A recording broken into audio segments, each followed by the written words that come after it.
デヴィ夫人のワンニャン神道、ひろゆきさんはどう思いますか？いや、僕ね、ワンニャン神道というより、デヴィ夫人がまず今現在インドネシア国籍なんですよね。帰化するとおっしゃってるらしいんですけど、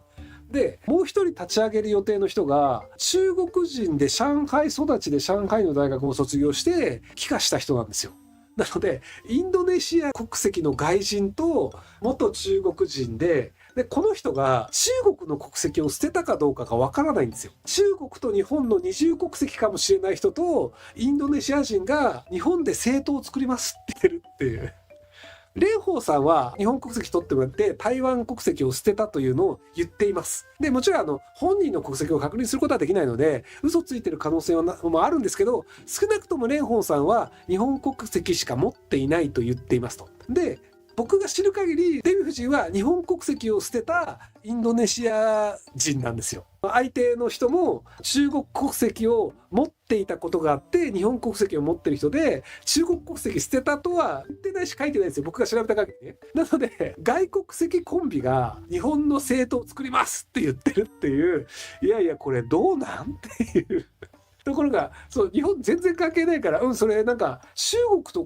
かインドネシアでやればっていう話が気がするんですよね。なかなかどうなのっていう。で、なんか言ってることは正しいのだから、これはこれで認めるべきであるみたいになると、外国人が日本の政党をコントロールするという例になっちゃうんですよ。で、ちなみに中国国籍を持ってるかもしれない日本帰化した人が、もともとなんか NHK 党の立花さんに10億円で国党を買うって言い出した人っぽいんですよね。日本の政治に干渉したいと思って中国籍を持ってるかもしれない人が日本の政党を買おうとして10億円出すって言った人なんですよね。で、その人が今度はインドネシア人と一緒に政党を立てたいですって言ってるっていう。なのでなんかね、犬猫がどうこうというより、その座組がすごいなっていう。どうなるかわかんないですけど、なかなか面白いなと思ってます。リアックでデヴィ夫人と対談した感想を聞きたいです。いやー、だからデヴィ夫人が感じてる危機感は僕もわかるんですよ。危機感を感じていて、怒りを持ってるのもわかるんですよ。でもその怒りのぶつけ先がデヴィ夫人は見つけてないんですよね。で、見つけられないから、なぜか僕に向いちゃったんですよ。この状況良くないよね、なんとかしたいよねっていう怒りを持ってる人って、割と日本人でも多いと思うんですよ。僕は円安の話してるじゃないですか。日本良くないよね、なんとかしたいよね、思ってる人いっぱいいます。で、僕はこの状況を日本人がより多く共有した方がいいと思ってるんですよ。なので、危機感のある情報はこうですよという事実を伝えて、これを何とかしなければいけないよねと思う日本人が増えれば増えるほど、じゃあそれを何とかしなきゃいけない、何とかしろよって政府に言う、もしくはこれを何とかしてくれる政治家を当選させるという構造になるので、現状がやばいよねというのを分かってる人が増えた方が、結果として僕は日本が良くなると思ってるんですよ。で、ただ日本が良くないよねという情報をばらまいている、日本を下げようとしているひろゆきというのは悪いやつだというふうに捉えて、僕に怒りを向ける人ってたまにちょこちょこいるんですけど、今円安になってるのは僕のせいではないんですよ。僕は事実として円安はこうですよ。で、円安傾向は止まらないですよって何年も前に言っていて、今もそれが続いてると思うんですけど、でもそれは僕が言ったせいではないんです。事実がそうなんです。それを理解して、それを続けていた自民党、公明党を何とかしなきゃいけないよねとか、自民党、公明党がそれを直せないのであれば、他の政治家に任せるとかをやらなければいけないよね。そうしないと日本は悪くなるよねというふうに僕は思ってるんですけど、残念ながらデヴィ夫人は僕に怒りをぶつけることですっきりするという短絡的な道を選んでしまったんですよね。僕に怒りをぶつけても、僕は政治家ではないので、一切何も日本の構造は変わらないんですよ。なので、なんかもうちょっと長期的な話のレベルまでいければいいなと思ってたんですけど、残念ながら僕に怒りをぶつけるというレベルで、その先の話ができなくなってしまって、タイムオーバーになってしまったので、すっきりはされたと思うんですけど、ちょっと残念だなというふうには思ってます。はい。怒りを感じない人の方がまずいと思うんですよね。なんとかしなきゃいけないとすら思わない人っていうのがいるので、なのでなんとかしなければいけないというふうに思ってるデヴィ夫人の方が全然ありだと思うんですよ。だってデヴィ夫人日本人じゃないからね。そもそもだから議論っていうのが、日本国籍を捨てた外国人のインドネシア人の人と、日本ダメだわと思って日本以外のところで生活の環境を作って日本に対していろいろ言ってるっていう、外国に住んでる日本人と外国人で日本に住んでる人の言い争いというのを日本人が見て、ああだこうだ言ってる、どうなんかねっていうね。ハーフとかじゃなくて、人種として生物学的では両親日本人で生まれてるんですけど、日本国籍を捨ててインドネシアで大統領夫人になったので、デヴィ夫人はインドネシア人であって日本人ではないです。だから多分外国人登録証とか持ってるんじゃないかな。なので移民排除だとかって言ってる人たちって、移民完全に排除するとデヴィ夫人もいなくならなきゃいけないから、保守派の人で移民は全員いなくなれって言ってる人が、デヴィ夫人仲良く応援してたりして、いやいやデヴィ夫人外国人だよっていうのもあるんで、どうなんかなっていうふうに思ってるんですけど、第4夫人だったかな、スカルノ大統領の奥さんになったので、デビ・スカルノっていう第4夫人のインドネシア人です。自民党政権の移民推奨がひどすぎて、中国からの移民が増えすぎて、日本も第2のウイグルやモンゴルになってしまうんでしょうか。安心して日本に住めるかなると思うのが勝ちです。やはり選挙に行くしか国民の未来はないですから、選挙に行くしか国民の未来は、ね、ないはそうなんですけど、まずウイグルは、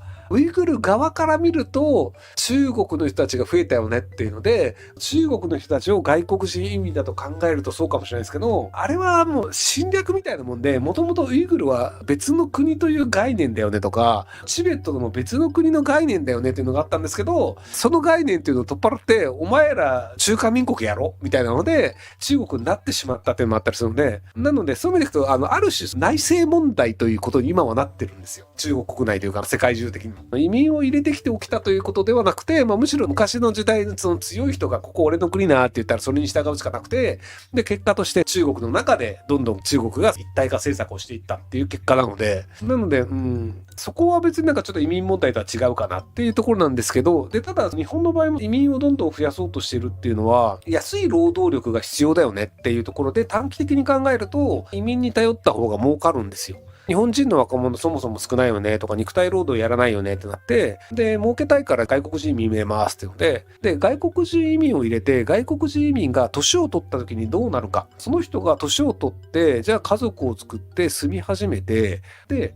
肉体労働しかできない家系で教育レベルが低い人たちの層というのが今後増えることになるんですよ。言葉があんまり喋れないし、日本の文化にも馴染まないので、肉体労働以外の仕事があまりできませんという人が家族を作って子供を作って、そこでもやっぱりその子供たちの教育レベルが低くなってしまう。もともと教育レベルが高くない人は、やっぱり子供の教育レベルって低くなっちゃうんですよ。これ日本人でもそうなんですけど、親が高卒だと子供が大卒ってやっぱ少ないんですよ、割合として。いないわけじゃないですけどね。外国人の人が肉体労働で働きますという人が来て、でそこで結婚して子供が生まれたとしても、肉体労働をやる人というのはまだ足りないから、じゃあ肉体労働を子供させればいいよねっていうので、教育レベルの低いグループというのがどんどん増えていくんですよ。で、結果として何が起こるかっていうと、日本人の若い人たちがなぜ肉体労働をしないのかっていうと、長期的には儲からないし損するからなんですよ。介護の仕事って日本にとって必要ですけど、僕は介護の仕事を若い人はやらない方がいいよねって言ってる理由は、40代とかになると腰を言わして動けなくなるんですよ。で、肉体労働もできなくなりました。で、管理職にもなってないと働けなくなりました。はい、アウトなんですよ。ただ日本の場合は保険がありますよとか、生活保護ありますよっていうので、肉体労働しかできないけれども、肉体労働もできなくなった人でも、ちゃんと文化的な最低限度の生活というのができるようになっているんですよ。でもそうならない方がいいよねというので、肉体労働以外のことができるようにした方がいいよねっていうので、日本の若い人たちというのは教育を受けて、肉体労働以外で建築の会社に入るとしても、現場の建築をやる人ではなく管理職になって出世するという形で建築会社に就職するんですよ。現場の人をやるためではなくて、その先を見据えて教育を受けるという形で日本人の教育レベルはどんどん上がってるんですよ。若い人たちというのはそうやって教育を受けて上がっていくべきだよねってなってるので、なので体を壊したとしても、管理職だったら仮にじゃあ足が動かなくなりましたっていうのも車椅子でも管理職できるよねとか、リモートワークでも管理職できるよねってなるんですけど、肉体労働しかできない人というのはその時点で金を稼ぐということができなくなってしまうんですよ。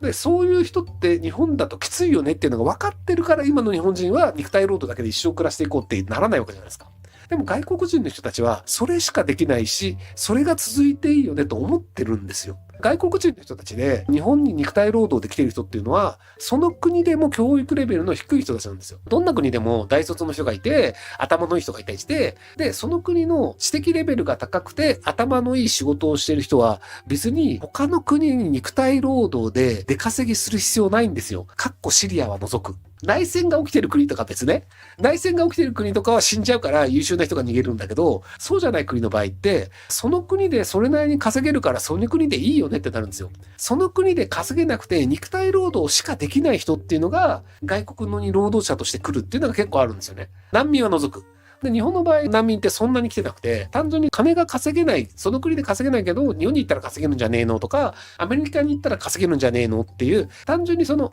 給料が低いから外国に行きたい人たちっていうのが日本に来てるんですよ。本当に来てる難民は 1% 以下かなっていう状況だったりするので、なので、長期的には良くないよねって話だと思うんですけど、まあでもなかなかこういう話は伝わらないですよね。短期的にしか人は見ないので。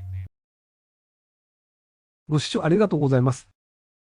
今回の動画はこちらからの切り抜きになります。